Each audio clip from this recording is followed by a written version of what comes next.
Hi, I am Abbas and you are watching Skill uni.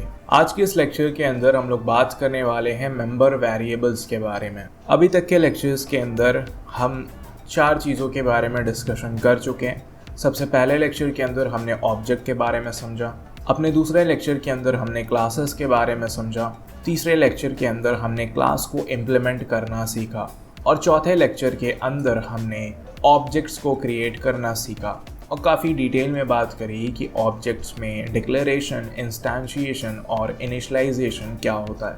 अब discussion को थोड़ा सा और आगे बढ़ाते हैं। Chapter 2 classes as basis of all computation के स्कोप की बात करें तो इसमें हमें कुछ चीज़ों को थोड़ा सा और डिटेल में डिस्कस करना है। अगर सिंपल तरीके से बात करी जाए तो हम कुछ बातें जानते हैं, जैसा कि हम ये जानते हैं कि किसी भी ऑब्जेक्ट के अपने कुछ कैरेक्टरिस्टिक्स और बिहेवियर होते हैं।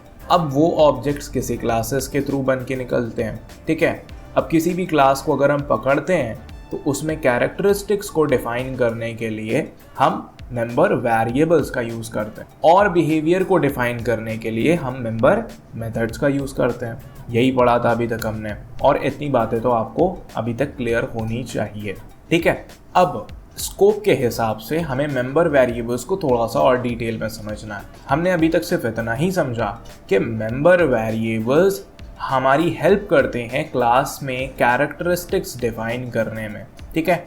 एग्जाम्पल के तौर पे अगर हम बात करते हैं तो वही बैंक अकाउंट वाला क्लास हमारा, तो अगर हम बैंक अकाउंट क्लास की बात करें तो क्योंकि बैंक अकाउंट की कैरेक्टरिस्टिक्स में आता है कि उस किसी भी बैंक अकाउंट का अपना एक अकाउंट नंबर होगा, उसके होल्डर का नाम होगा, बैंक अकाउंट का टाइप होगा, बैंक अकाउंट का बैलेंस होगा, तो वही सारी कैरेक्टरिस्टिक्स हमने मेंबर वेरिएबल्स के थ्रू बनाई थी। इतनी बात समझ में आ रही है। अब मेंबर वेरिएबल्स भी कुछ टाइप्स के होते हैं, यानी इनमें भी कुछ कैटेगरीज हैं, तो इसलिए एक सेपरेट लेक्चर मेंबर वेरिएबल्स के ऊपर यहाँ पर रिकॉर्ड हो रहा है, ठीक है।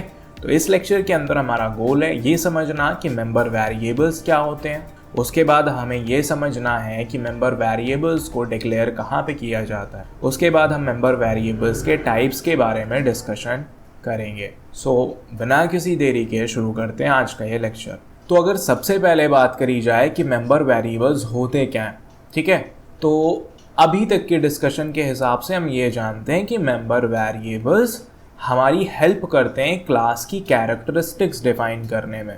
क्लास में जो कैरेक्टरिस्टिक्स हम देते हैं उन कैरेक्टरिस्टिक्स को डिफाइन करने में हमारी हेल्प करने वाली जो चीज़ होती है वो होते हैं मेंबर वेरिएबल्स, ठीक है।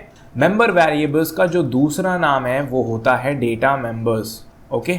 सो कभी अगर आपको डेटा मेंबर्स लिखा हुआ दिखे या फिर मेंबर वेरिएबल लिखा हुआ दिखे, दोनों बातें सेम होती हैं, ठीक। अब डेफिनेशन पढ़ते हैं कि यहाँ पर क्या लिखा हुआ है। Member variables are variables declared inside a class but outside any method or constructor, ठीक है। कॉन्सेप्चुअली हम ये जानते हैं कि मेंबर वेरिएबल्स क्लास की कैरेक्टरिस्टिक डिफाइन करने के लिए इस्तेमाल होते हैं, लेकिन डेफिनेशन के पॉइंट ऑफ व्यू से अगर हम बात करते हैं तो मेंबर वेरिएबल्स वो वेरिएबल्स होते हैं, ध्यान से सुनना, मेंबर वेरिएबल्स वो वेरिएबल्स होते हैं जो किसी क्लास के अंदर डिफाइन किए जाएं लेकिन किसी मेथड या कंस्ट्रक्टर के बाहर डिफाइन किए जाएं। सो दो बातें हैं सिंपल सी। अब इन्होंने डेफिनेशन में ये क्या अजीब सी डेफिनेशन दी, सोचने वाली बात है कि मेंबर वेरिएबल्स वो वेरिएबल्स होते हैं जो क्लास के अंदर डिफाइन किए जाएं और किसी मेथड या कंस्ट्रक्टर के बाहर डिफाइन किए जाएं। भाई मेंबर वेरिएबल्स तो फिर है ना, सोचने वाली बात, इतनी अजीब सी डेफिनेशन क्यों। देखो हम बहुत सारे वेरिएबल्स पढ़ेंगे, मेंबर वेरिएबल्स हम पढ़ेंगे, लोकल वेरिएबल पढ़ेंगे, इंस्टेंस वेरिएबल पढ़ेंगे, क्लास वेरिएबल पढ़ेंगे, स्टैटिक वेरिएबल या क्लास वेरिएबल एक ही चीज़ होती है, वो चीज़ें हम पढ़ रहे हैं। किसी भी वेरिएबल को उठा लो, हमने रेफरेंस वेरिएबल भी देखा, प्रिमिटिव वेरिएबल भी देखा, एक सेपरेट लेक्चर उसके ऊपर होगा, लेकिन सारे के सारे हैं क्या अल्टीमेटली, वेरिएबल। कैसे वेरिएबल कि जिनका अपना एक नाम है और उनके साथ एक एसोसिएटेड डेटा टाइप है।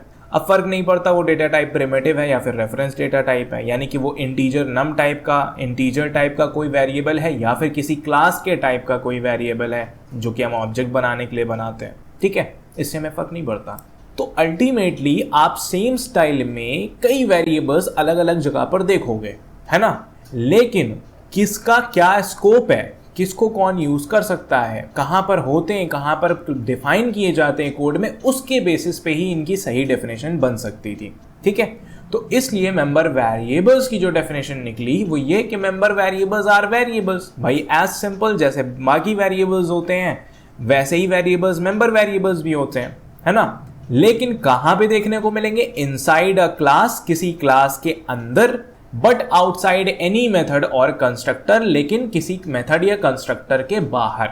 ठीक है, सो क्लास जब हम बनाते हैं, फॉर एग्जाम्पल हमने लिखा पब्लिक और फिर हमने लिखा क्लास और हमने लिख दिया कार, और फिर अंदर हम फौरन उसमें एट्रीब्यूट्स देना शुरू करते हैं, तो हमारा पहला मेंबर वेरिएबल int gear लेट से। सो ये int gear क्या था यहाँ पर हमारा, ये एक सिंपल सा क्या था, एक सिंपल सा मेंबर वेरिएबल था। क्यों?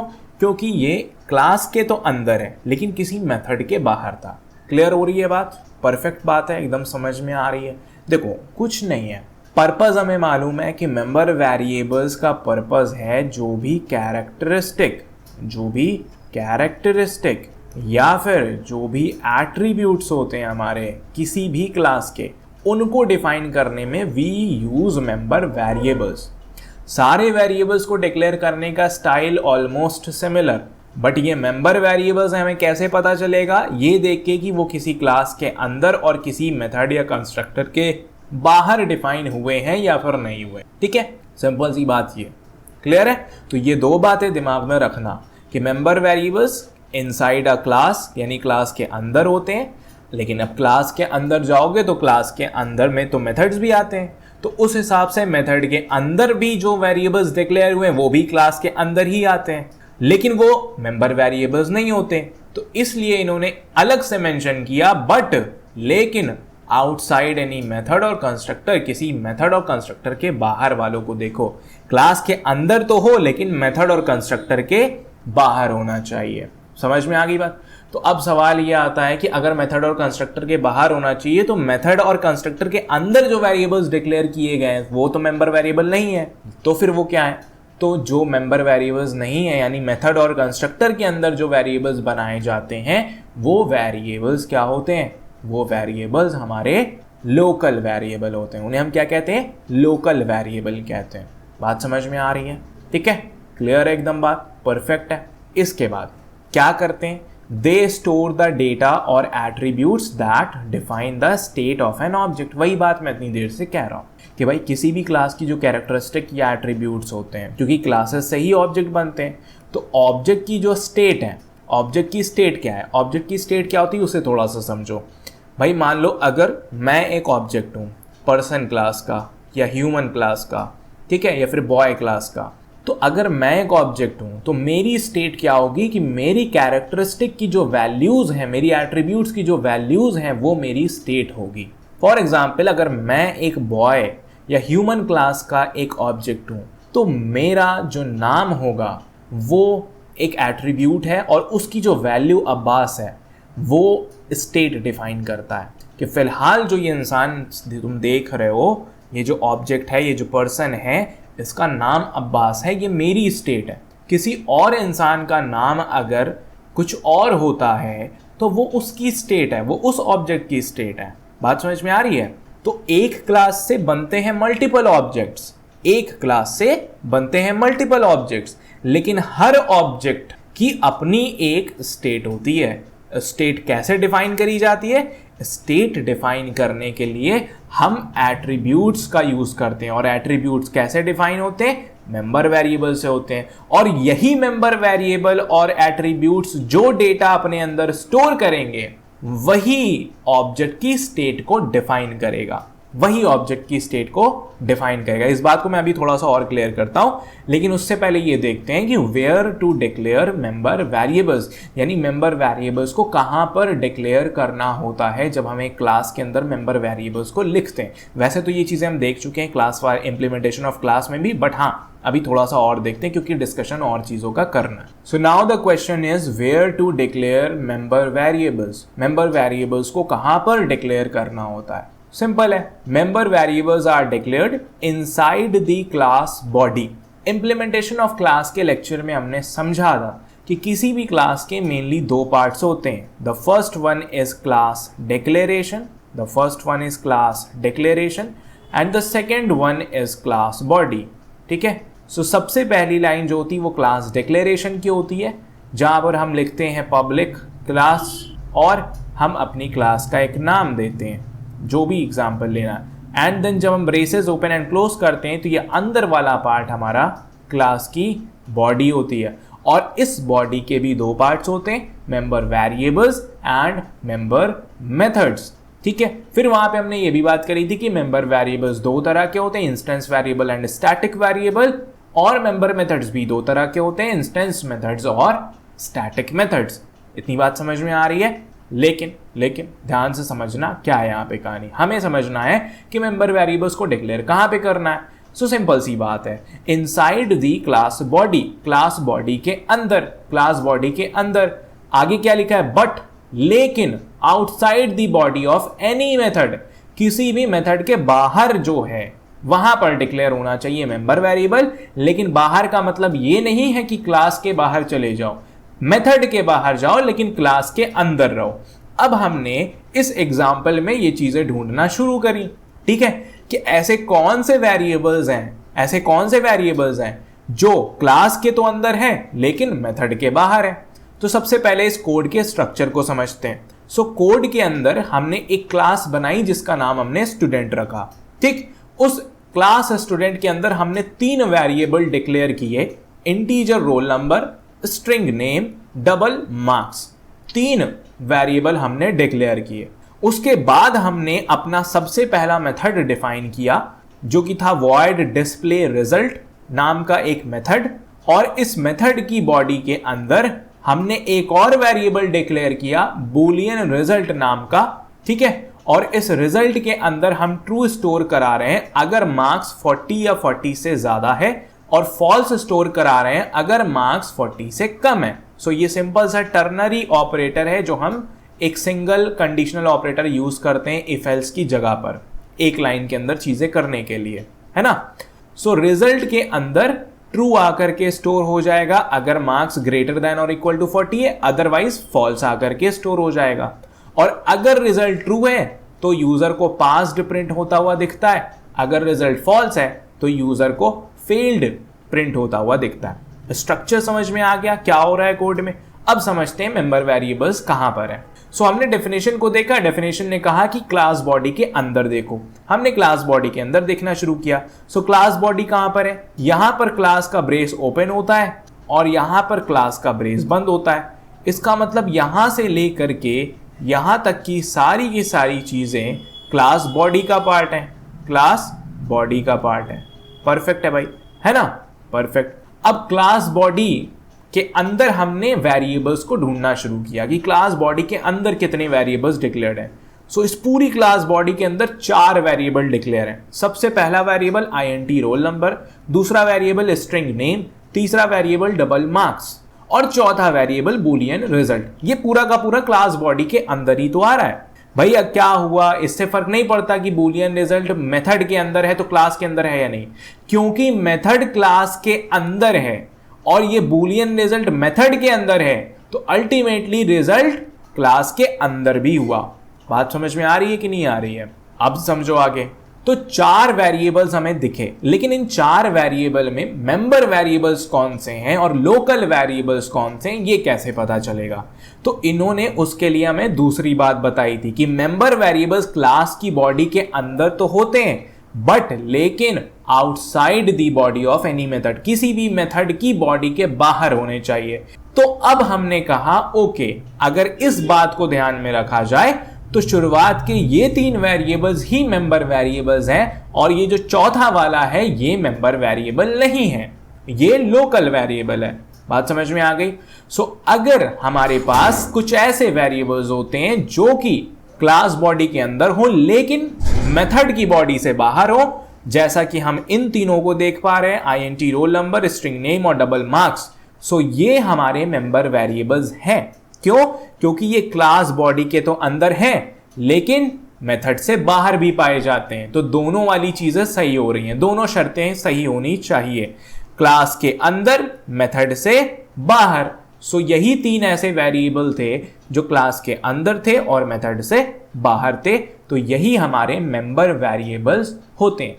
अब ऐसा क्यों समझाया जा रहा है? क्योंकि समझो बात को, मेंबर वेरिएबल्स जब होते हैं हमारे, इनका लेना देना किन से होता है? इनका लेना देना क्लास और ऑब्जेक्ट से होता है। इनका लेना देना क्लास और ऑब्जेक्ट से होता है। लेकिन ये जो लोकल वेरिएबल्स होते हैं, इनको यहाँ पे बनाया गया होगा अपने इस मेथड की किसी एक काम को पूरा करने के लिए। जैसा कि मेथड का नाम है डिस्प्ले रिजल्ट, ठीक है। सो नाम से समझ में आ रहा है इस मेथड का काम ये है कि वो उस बंदे का, उस स्टूडेंट का रिजल्ट डिस्प्ले करा दे, है ना। तो अब उसमें हमें जरूरत पड़ी कि हम रिजल्ट पता करें सबसे पहले कि पास हो रहा है कि फेल हो रहा है। सो हमने एक वेरिएबल डिक्लेयर किया रिजल्ट नाम का, जिसका टाइप हमने बूलियन रखा, और हमने एक कंडीशन रख दी कि अगर marks greater than equal to 40 है तो ट्रू डाल दो, वरना फॉल्स डाल दो। और अगर ट्रू है तो बंदा पास हो गया, फॉल्स है तो बंदा फेल हो गया। अब ध्यान से सुनना, ये हमारा एक गोल था, एक स्पेसिफिक गोल था डिस्प्ले रिजल्ट का, कि हमें ये प्रिंट कराना है कि बंदा पास हुआ या फेल हुआ। अब इसकी कई अप्रोचेस हो सकती थी, बिना वेरिएबल के भी हो सकता था, लेकिन मुझे एग्जाम्पल बनाना था, मैंने इसलिए वो वेरिएबल को डिक्लेयर किया है, ठीक है। सो रिजल्ट जहां पे जो ये वाला वेरिएबल डिक्लेयर किया गया बूलियन रिजल्ट, ये किस लिए, इसका पर्पस क्या है? सोच के देखो, इसका पर्पस है इस मेथड के स्पेसिफिक गोल को कंप्लीट कराने में हेल्प करना। समझ में आ रही है बात? क्योंकि रिजल्ट पे ही पूरा का पूरा चीज डिपेंड कर रहा है। अगर इस वेरिएबल की वैल्यू ट्रू होगी तो यहां पे पास प्रिंट होगा, अगर ये इसकी वेरिएबल की वैल्यू फॉल्स होगी तो यहां पर फेल्ड प्रिंट होगा, ठीक। इस हिसाब से इस वेरिएबल का पर्पस है इस डिस्प्ले रिजल्ट की फंक्शनैलिटी को कंप्लीट कराना, ठीक है। इसका मतलब इसका क्लास और ऑब्जेक्ट से कोई लेना देना तो बन ही नहीं रहा कि हाँ भाई ये किसी ऑब्जेक्ट की कैरेक्टरिस्टिक बन जाए रिजल्ट, नहीं ना। ऑब्जेक्ट की कैरेक्टरिस्टिक रिजल्ट नहीं हो सकती, स्टूडेंट की कैरेक्टरिस्टिक क्या रिजल्ट हो सकती है? नहीं हो सकती है, ठीक है। हाँ, मिलेगा उसका रिजल्ट, हम पता कर सकते हैं, बट हाँ उसकी कैरेक्टरिस्टिक नहीं है। उसकी कैरेक्टरिस्टिक में उसका रोल नंबर, नाम और मार्क्स ही आता है, ठीक है। तो मेंबर वेरिएबल्स में हमारे पास टोटल 3 वेरिएबल्स यहां पर हैं। अब मेंबर वेरिएबल्स कैसे हैं, ध्यान से समझो। कोई भी बच्चा होगा, उसका अपना एक रोल नंबर होगा, अपना उसका एक नाम होगा और उसके कुछ मार्क्स होंगे। हाँ, वो बात अलग है कि हम बाद में रिजल्ट को उसके मार्क्स के बेसिस पे ही कैलकुलेट करेंगे। क्लियर है? सो मेंबर वेरिएबल्स, सिंपल सी बात है, मेंबर वेरिएबल्स को क्लास बॉडी के अंदर डिक्लेयर किया जाता है, क्लास बॉडी के अंदर, लेकिन outside of any method, method के बाहर। सो हमने क्लास के अंदर देखा और मेथड से बाहर देखा, यानी किसी मेथड में हम देखने नहीं गए, सारे मेथड्स को इग्नोर कर दिया। जब इन्होंने कह दिया outside the body of any method, तो हम मेथड को देखें ही क्यों? मेंबर वेरिएबल ढूंढने के लिए। सो मेथड के अंदर कोई वेरिएबल बनाया भी गया होगा तो वो मेंबर वेरिएबल तो नहीं हो सकता जब इन्होंने कह दिया। सो हमको बाहर सिर्फ और सिर्फ 3 वेरिएबल मिलते हैं मेंबर वेरिएबल्स के नाम पे। क्लियर है बात? हाँ। अब इसके बाद यहां पे आगे लिखा है variables declared within a method are called local variables. So simple सी बात है कि जो मेथड के अंदर वेरिएबल्स बनाए जाते हैं उन वेरिएबल्स को हम लोकल वेरिएबल कहते हैं। और इन लोकल वेरिएबल का स्कोप ऑफ यूज ये होता है कि इनको इनके बॉडी के अंदर ही पहचाना जाता है, बाहर वाला कोई नहीं जानता इन्हें। सो ये जो बूलियन रिजल्ट नाम का हमने एक वेरिएबल डिक्लेयर किया है ना, इसको सिर्फ और सिर्फ डिस्प्ले रिजल्ट की मेथड बॉडी के अंदर ही पहचाना जाएगा। बाहर अगर हम यूज करें, गलती से लिख भी दें रिजल्ट, ये सोच के कि अरे डिस्प्ले रिजल्ट में तो हमने एक रिजल्ट नाम का वेरिएबल बनाया था, उसमें ट्रू आया होगा, वो यहां भी प्रिंट हो जाएगा, तो ऐसा नहीं होने वाला है, ठीक है। लेकिन मेंबर वेरिएबल्स का स्कोप क्या है? मेंबर वेरिएबल्स को पूरे क्लास के अंदर कहीं भी यूज कर लो, कहीं भी यूज कर लो, मिल जाएगा उसका एक्सेस। बात समझ में आ रही है? क्लियर है? सिंपल है? हाँ। तो ये पूरा फंडा था कि मेंबर वेरिएबल्स कहां पर डिक्लेयर करने होते हैं, और जहां पर डिक्लेयर करने होते हैं उसी के बेसिस पे इसकी डेफिनेशन भी बनी है। अब नेक्स्ट चीज, अब देखते हैं कि मेंबर वेरिएबल्स के टाइप्स क्या क्या है। अब अगर हम मेंबर वेरिएबल्स के टाइप्स की बात करें तो मेंबर वेरिएबल्स जावा के अंदर 2 तरह के देखने को मिलते हैं। सबसे पहला जो मेंबर वेरिएबल हमें देखने को मिलता है वो होता है इंस्टेंस वेरिएबल, और जो दूसरा हमारा मेंबर वेरिएबल देखने को मिलता है वो होता है स्टैटिक वेरिएबल। इंस्टेंस वेरिएबल का तो यहाँ पर कोई दूसरा नाम हमें देखने को नहीं मिलता, लेकिन स्टैटिक वेरिएबल को एक और नाम से जाना जाता है जिसका नाम है क्लास वेरिएबल। क्लास वेरिएबल, बात समझ में आ गई? अब अगर सिंपल ऊपर से बात करें कि ये दोनों क्या हैं, तो सिर्फ नहीं बताऊंगा कि इंस्टेंस वेरिएबल जो होते हैं हमारे, दे रिलेट टू ऑब्जेक्ट, इनका ऑब्जेक्ट से लेना देना होता है। और जो स्टैटिक वेरिएबल होते हैं दे रिलेट टू क्लास, इनका क्लास से लेना देना होता है। अब इस बात को समझना, रिलेट टू ऑब्जेक्ट का मतलब ये है कि अगर मैं किसी क्लास के हजारों ऑब्जेक्ट्स बनाता हूं तो उन हजारों ऑब्जेक्ट्स के लिए इन इंस्टेंस वेरिएबल की हजारों कॉपीज बनेंगी। बात समझ में आ रही है? और रिलेट टू क्लास का मतलब ये है कि अगर मैं किसी क्लास से हजारों ऑब्जेक्ट बनाता हूं फिर भी उस स्टैटिक वेरिएबल की हजारों कॉपीज नहीं बनेगी, बल्कि एक क्लास के लिए सिर्फ और सिर्फ एक कॉपी। ऐसे वेरिएबल्स स्टैटिक वेरिएबल्स कहलाते हैं। बात समझ में आ रही है? और वो वेरिएबल्स जिनका हर एक ऑब्जेक्ट के लिए एक एक कॉपी बनता चला जाए उन्हें इंस्टेंस वेरिएबल कहेंगे। और वो वेरिएबल्स जिनका सिर्फ और सिर्फ फॉर एवरी क्लास एक ही कॉपी बनेगा और वो सारे ऑब्जेक्ट्स के बीच में शेयर करे जाएंगे, ऐसे वेरिएबल्स को हम स्टैटिक वेरिएबल कहते हैं। अगर रियल लाइफ में हम ये चीज देखना चाहते हैं एग्जाम्पल के थ्रू, तो मैं सिंपल सी एक बात समझाता हूं। एक एंटिटी आप दिमाग में थोड़ा सा डालो, सपोज करो कि सर्किल है हमारा। क्या है? सर्किल। हम सर्किल के लिए एक क्लास बना सकते हैं, बिल्कुल बना सकते हैं। सर्किल के लिए जो क्लास बनाई जाएगी उसके एट्रीब्यूट क्या हो सकते हैं, सोच के देखो। सर्किल के लिए जो क्लास बनाई जाएगी उसके एट्रीब्यूट में सबसे बड़ा एट्रीब्यूट आता है रेडियस। सबसे बड़ा एट्रीब्यूट क्या आता है? रेडियस आता है। परफेक्ट है। रेडियस के अलावा आप चाहो तो सेंटर भी रख सकते हो, बट सेंटर की हमें कोई नीड इतनी होती नहीं है। हम सेंटर कोई भी रैंडम पॉइंट मान लें तो हम रेडियस के थ्रू सर्किल को ड्रॉ कर सकते हैं। सर्किल को ड्रॉ किया जा सकता है रेडियस के थ्रू। बात समझ में आ रही है? अब इस हिसाब से सर्किल हमारी क्लास थी, उसके अंदर हमें एक एट्रीब्यूट उसका देखने को मिला रेडियस नाम का। लेकिन क्या सर्किल के लिए सिर्फ और सिर्फ रेडियस एट्रीब्यूट काफी है? हमने कहा नहीं, थोड़ा ध्यान से सोचते हैं। सर्किल के लिए एक और एट्रीब्यूट काफी काम का है, जो कि है पाई। यानी जो हमारा मैथमेटिकल कांस्टेंट पाई होता है, जिसकी वैल्यू 3.14 या फिर 22/7 होती है, वो भी सर्किल के लिए काफी इंपॉर्टेंट एट्रीब्यूट है।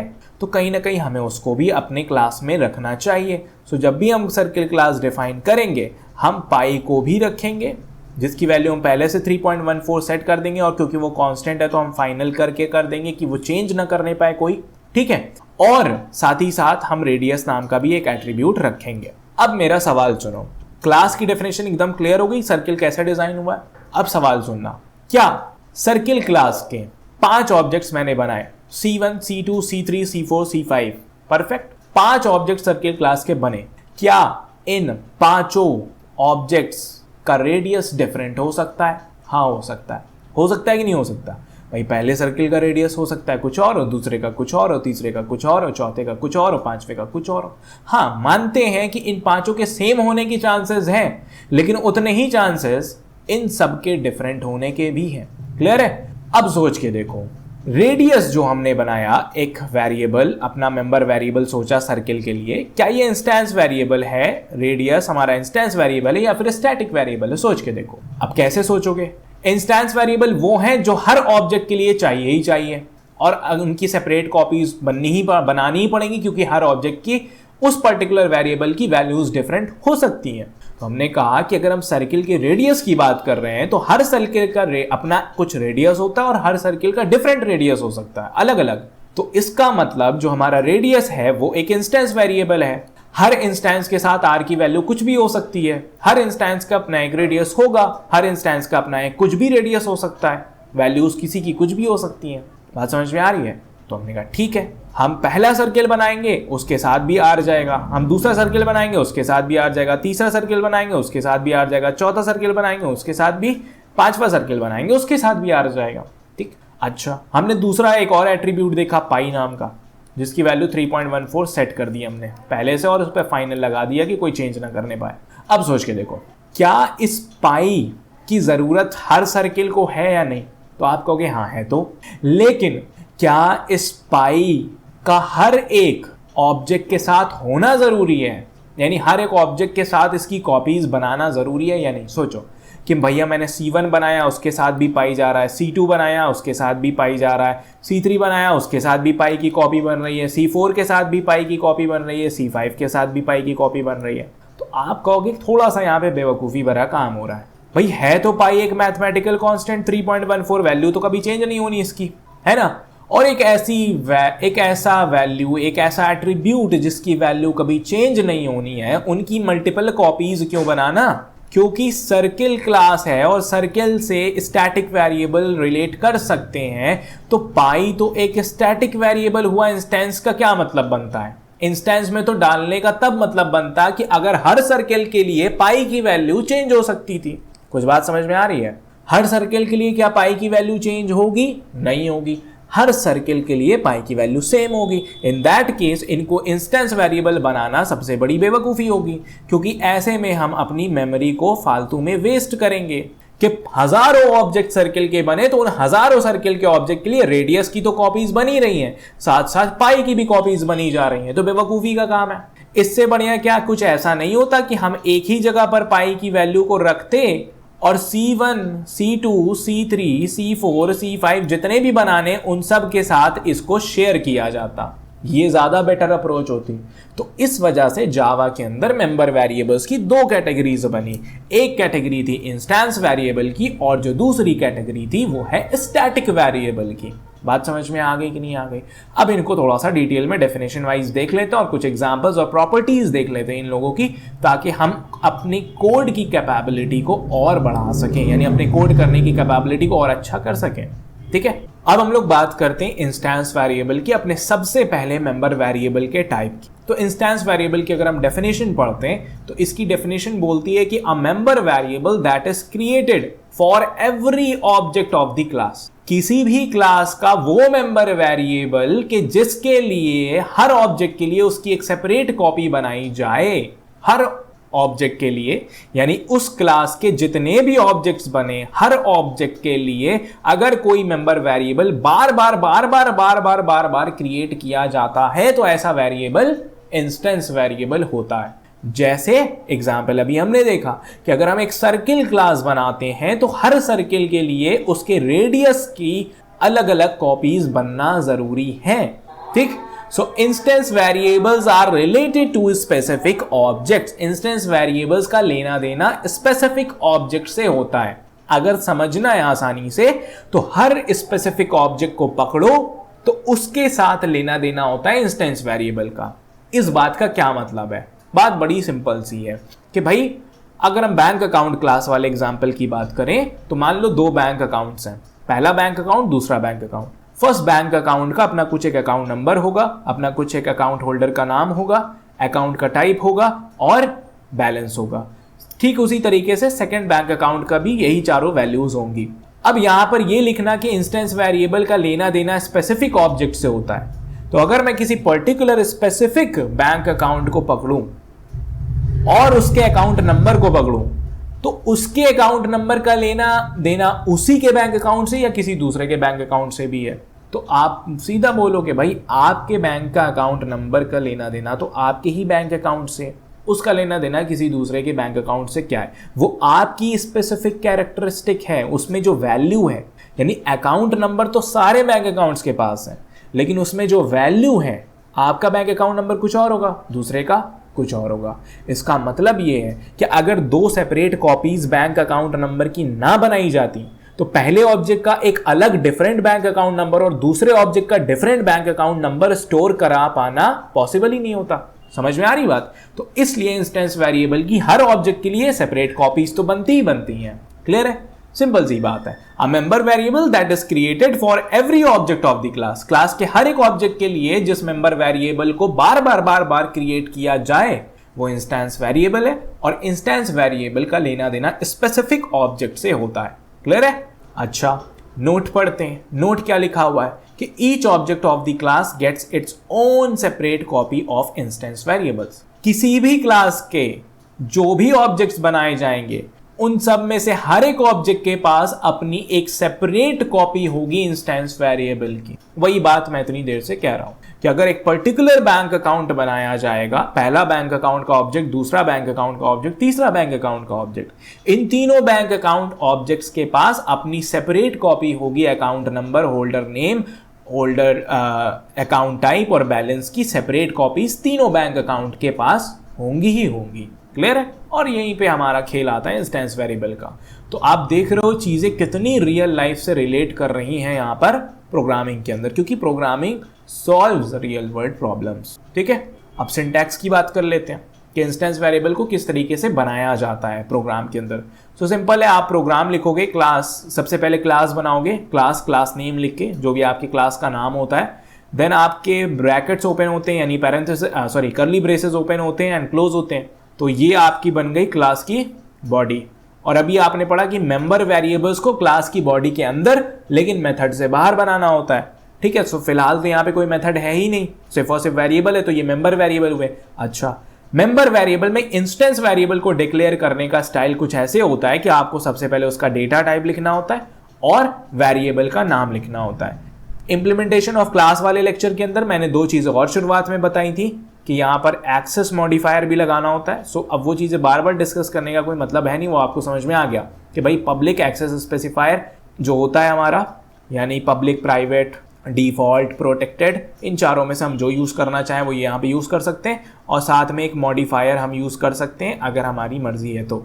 सो मॉडिफायर में हमने पहले भी पढ़ा था कि मॉडिफायर में हम दो ही मॉडिफायर यूज़ कर सकते हैं, या तो फाइनल या तो स्टैटिक, या तो फाइनल या तो स्टैटिक। और फिलहाल इंस्टेंस वेरिएबल के साथ इन दोनों का लेना देना नहीं होगा, सो मॉडिफायर तो भूल ही जाओ। हाँ, एक्सेस स्पेसिफायर लगाना चाहते हो तो लगा लो, कोई दिक्कत की बात नहीं है। सो डेटा टाइप आपको लिखना ही लिखना है वेरिएबल का, और वेरिएबल का नाम लिखना है।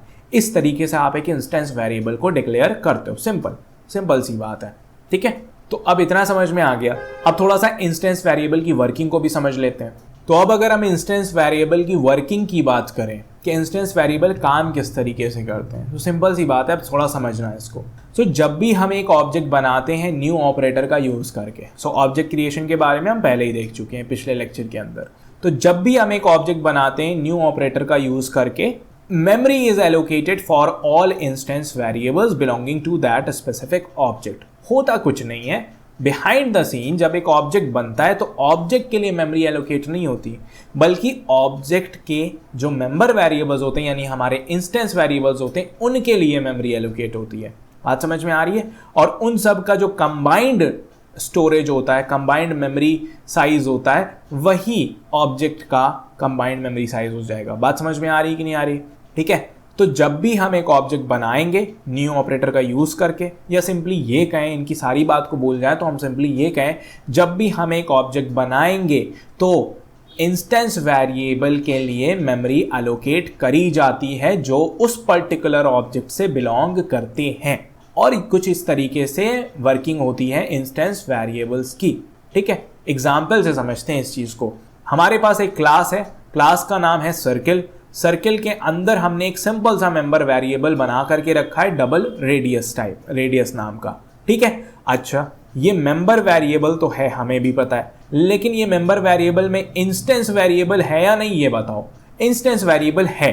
क्यों? क्योंकि अगर हम सोचें थोड़ा सा, तो क्या हर सर्किल के लिए अपने एक रेडियस की कॉपी बननी जरूरी है, और क्या हर सर्किल का रेडियस डिफरेंट हो सकता है? हाँ, हो सकता है। तो दोनों बातें सही है, इसका मतलब ये एक इंस्टेंस वेरिएबल है। क्लियर है बात? हाँ, अब समझो।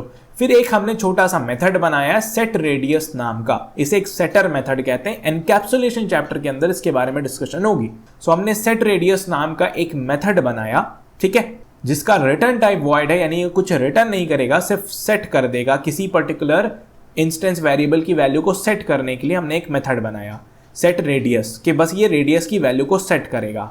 हमें बस इसको कोई रेडियस की वैल्यू देनी होगी। सो आर में हम कोई रेडियस की वैल्यू इसे देंगे, वो उठा करके उस वैल्यू को सर्किल की रेडियस में डाल देगा, यानी ऑब्जेक्ट के रेडियस वाले इंस्टेंस वेरिएबल में डाल देगा। कुछ इस तरीके से बस ये क्लास को डिजाइन किया गया है। ठीक है, अब समझो क्लास डिजाइन यहां पर है। अब हम दो ऑब्जेक्ट क्रिएट करते हैं। तो हमने ऑब्जेक्ट क्रिएशन का कोड लिखा। सबसे पहले क्लास का नाम सर्किल, देन हमारे ऑब्जेक्ट का नाम C1 is equal to new circle parenthesis open and close, यानी कॉल टू कंस्ट्रक्टर। ठीक है, उसके बाद हमने दूसरा ऑब्जेक्ट सेम स्टाइल में क्रिएट किया। तो इस तरीके से हमारे पास दो ऑब्जेक्ट C1 और C2 नाम के क्रिएट हो जाते हैं सर्किल क्लास के। अब हम पहले ऑब्जेक्ट की मदद से सेट रेडियस को कॉल करते हैं, और हम पहले ऑब्जेक्ट के रेडियस वाले वेरिएबल की वैल्यू 5.0 सेट करते हैं, और दूसरे ऑब्जेक्ट की मदद से सेट रेडियस को कॉल करके दूसरे ऑब्जेक्ट की रेडियस वाले वेरिएबल की वैल्यू 10.0 सेट करते हैं। ठीक है।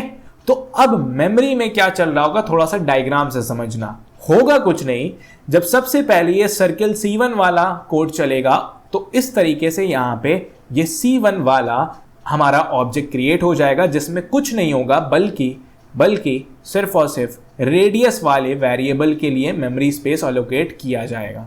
फिलहाल हमने कोई इनिशियलाइजेशन नहीं किया है, तो शुरुआत में तो यहां पर 0.0 से इनिशियलाइजेशन होगा, यानी हमारी डिफॉल्ट वैल्यू से। सो डबल की डिफॉल्ट वैल्यू 0.0 होती है, तो वही यहां पर आ जाएगी, ठीक है। लेकिन बाद में जब हम C1 के थ्रू सेट रेडियस को कॉल करके रेडियस की वैल्यू 5.0 करेंगे, सो ये 5.0 आएगा यहां पर और वो आएगा यहां पर और वो चला जाएगा रेडियस के अंदर। तो अब रेडियस की वैल्यू 0.0 से चेंज होकर के 5.0 हो चुकी होगी।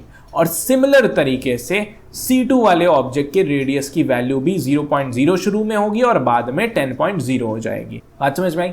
क्या समझाना था इस एग्जाम्पल के थ्रू? वर्किंग समझानी थी। वर्किंग क्या समझानी थी कि जब भी हम एक नया ऑब्जेक्ट बनाते हैं, तो जैसे ही हमने C1 ऑब्जेक्ट बनाया, C2 ऑब्जेक्ट बनाया, तो रेडियस जो कि हमारा इंस्टेंस वेरिएबल था, दोनों ऑब्जेक्ट के पास उसकी आप देखो कॉपीज बन करके गई हैं। दोनों के पास गई हैं, सिंगल कॉपी नहीं है, दोनों के पास उनकी सेपरेट कॉपीज हैं। और दोनों की वेरिएबल की जब हम वैल्यूज चेंज कर रहे हैं, इंस्टेंस वेरिएबल की वैल्यू, तो एक की वेरिएबल की वैल्यू चेंज करने पे दूसरे की नहीं चेंज हो रही है, दूसरे की कुछ और रहेगी, पहले की कुछ और रहेगी। ये है सिंपल सा फंडा इंस्टेंस वेरिएबल की वर्किंग का। अब हम बात करते हैं इंस्टेंस वेरिएबल की प्रॉपर्टीज के बारे में, ठीक है। इंस्टेंस वेरिएबल की कुछ प्रॉपर्टीज हैं जिनको पता होना बहुत जरूरी है। अगर ये प्रॉपर्टीज हमें नहीं पता है तो कोड लिखने में 110% प्रॉब्लम्स आने वाली हैं और उन प्रॉब्लम्स को हम फिर रिजॉल्व नहीं कर पाएंगे। तो एक एक चीज यहां पर बहुत ही इंपॉर्टेंट है, ध्यान से देखना।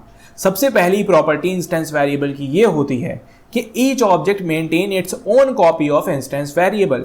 हर ऑब्जेक्ट अपनी खुद की कॉपी मेंटेन करता है इंस्टेंस वेरिएबल की, या दूसरे शब्दों में ये कहा जाए कि हर एक ऑब्जेक्ट के पास इंस्टेंस वेरिएबल्स की सेपरेट कॉपीज होती हैं और उनकी वैल्यू सेपरेट होती है। अगर मैं C1 के रेडियस को चेंज करके 5.0 करता हूं, तो उसकी वजह से C2 का 5.0, C3 का 5.0, C4 का 5.0 और C5 का 5.0 नहीं होगा।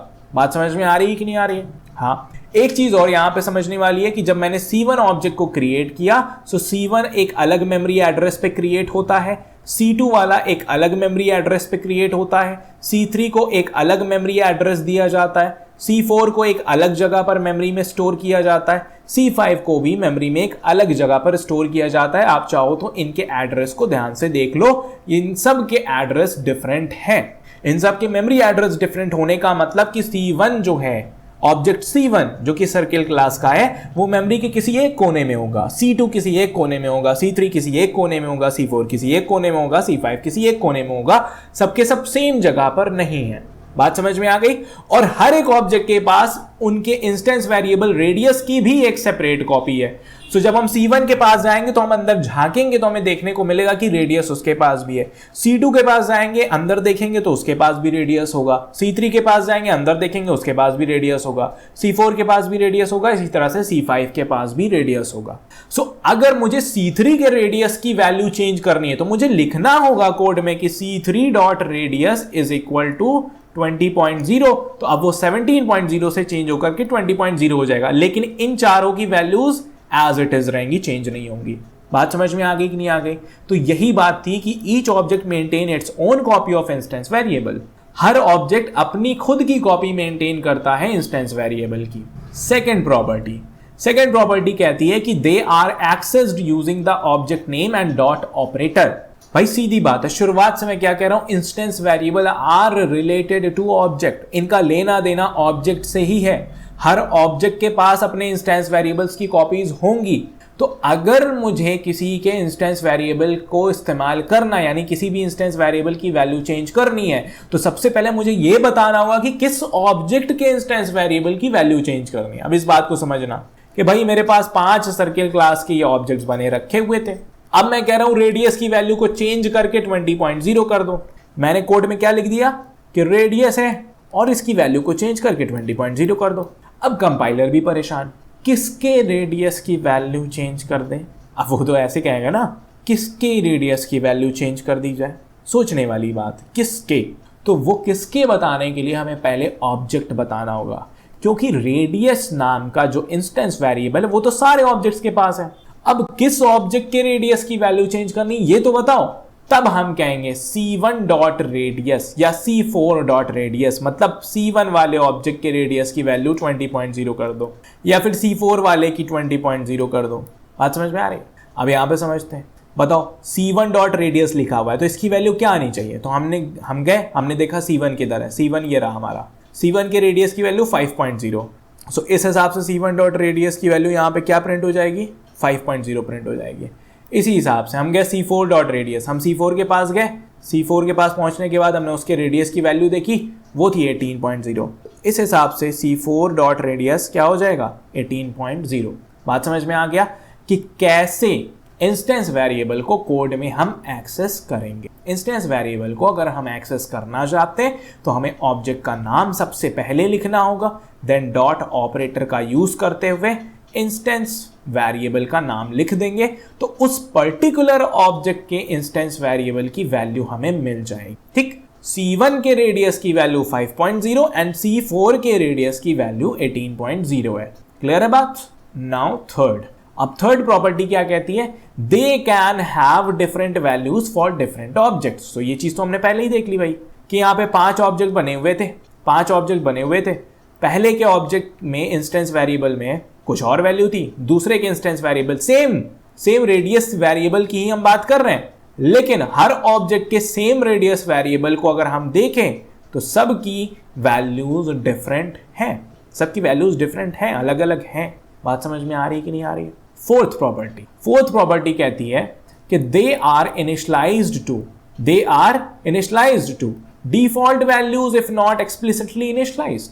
अगर आप कोड में अलग से लिखते नहीं हो कि इस इंस्टेंस वेरिएबल की वैल्यू यही रखनी है, तो जब हम ऑब्जेक्ट बनाते हैं और कंस्ट्रक्टर को कॉल लगती है, हमने पढ़ा पिछले लेक्चर के अंदर कि कंस्ट्रक्टर को जब कॉल लगती है तो कंस्ट्रक्टर ऑब्जेक्ट बनाने के बाद उन सारे इंस्टेंस वेरिएबल्स की वैल्यूज को इनिशियलाइज करता है, यानी उनको डिफॉल्ट वैल्यू के साथ इनिशियलाइज करता है। सो अगर हमने कोई अलग से एक्सप्लिसिट वैल्यू नहीं दी तो उनको डिफॉल्ट वैल्यूज के साथ इनिशियलाइज करेगा। कोड के थ्रू समझते हैं। सबसे पहले मैंने C6 नाम का एक ऑब्जेक्ट बनाया सर्किल क्लास का। ठीक, तो circle C6 is equal to new circle. Clear है बात? Circle C6 is equal to new circle. एक नया ऑब्जेक्ट C6 नाम का बनता है एक डिफरेंट मेमोरी एड्रेस के ऊपर बन गया। आप ये देख पा रहे हो कि C6 नाम का एक ऑब्जेक्ट है जिसका मेमोरी एड्रेस है circle@76BZ9। अजीब सा एड्रेस, ठीक, लेकिन इसी अजीब से एड्रेस को टैकल करने के लिए हमने नाम C6 बनाया कि हमें ये ना याद रखना पड़े, हमें C6 हमारे लिए काफी है। कुछ बात समझ में आ रही है? अब अगर यहाँ पे ध्यान से देखो, जब ऑब्जेक्ट क्रिएट किया गया इन द स्टार्टिंग, तो अगर हम अपने सर्किल क्लास की डेफिनेशन पे चले जाएं तो आप देखो हमने रेडियस को कोई एक्सप्लिसिट वैल्यू से इनिशियलाइज नहीं किया है, सिर्फ और सिर्फ डिक्लेयर किया है। तो अब ये अपने आप किस पे इनिशियलाइज होगी? डिफॉल्ट वैल्यू पे इनिशियलाइज होगी। सो रेडियस ऑब्जेक्ट क्रिएशन के बाद उसकी वैल्यू 0.0 पे इनिशियलाइज हो जाती है, जो कि डिफॉल्ट वैल्यू है डबल डेटा टाइप की, राइट।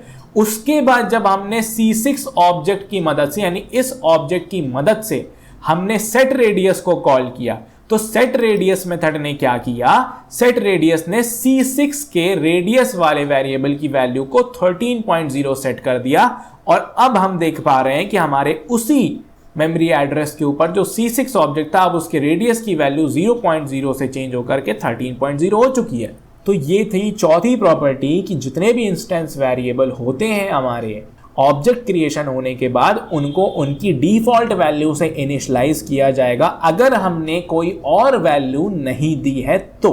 क्लियर है बात? ये थी पूरी कहानी इंस्टेंस वेरिएबल की।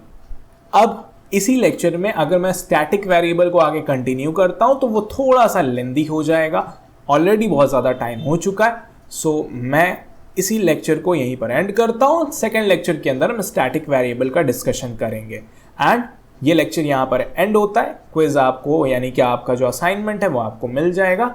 आप असाइनमेंट को करो, पहले लेक्चर को अच्छे से देखो, एक एक चीज़ को बारीकी के साथ समझो, और जो क्वेश्चंस होंगे उसी डिटेल के साथ होंगे जिस डिटेल के साथ मैंने यहाँ पे डिस्कशन किया है। सो प्लीज़ ध्यान से उन सारे असाइनमेंट को करो। बिलीव मी, अगर वो सारे के सारे क्वेश्चंस आप सही तरीके से टैकल कर पा रहे हो तो मतलब आपको जावा के पूरी फंक्शनैलिटीज़ की सारी अंडरस्टैंडिंग बहुत अच्छे तरीके से होती जा रही है। एंड विद टाइम जैसे जैसे हम 10th का सिलेबस ख़त्म करेंगे, हम बहुत ही अच्छे पॉइंट पर होंगे कि जहाँ पर हम एक बहुत अच्छा स्कोर तो साथ में लाएंगे ही लाएंगे क्लास 10th के बोर्ड्स एग्ज़ाम में, लेकिन साथ ही साथ जावा की जो अंडरस्टैंडिंग हमें मिल जाएगी, फिर वो अंडरस्टैंडिंग अगर आगे चल करके आप में से कोई भी आईटी फील्ड में आगे जाता है as a software engineer, as a data scientist या कुछ भी, सो वो बहुत अच्छे तरीके से हेल्प करने वाली है। So that is it for today. मिलते हैं नेक्स्ट लेक्चर के अंदर।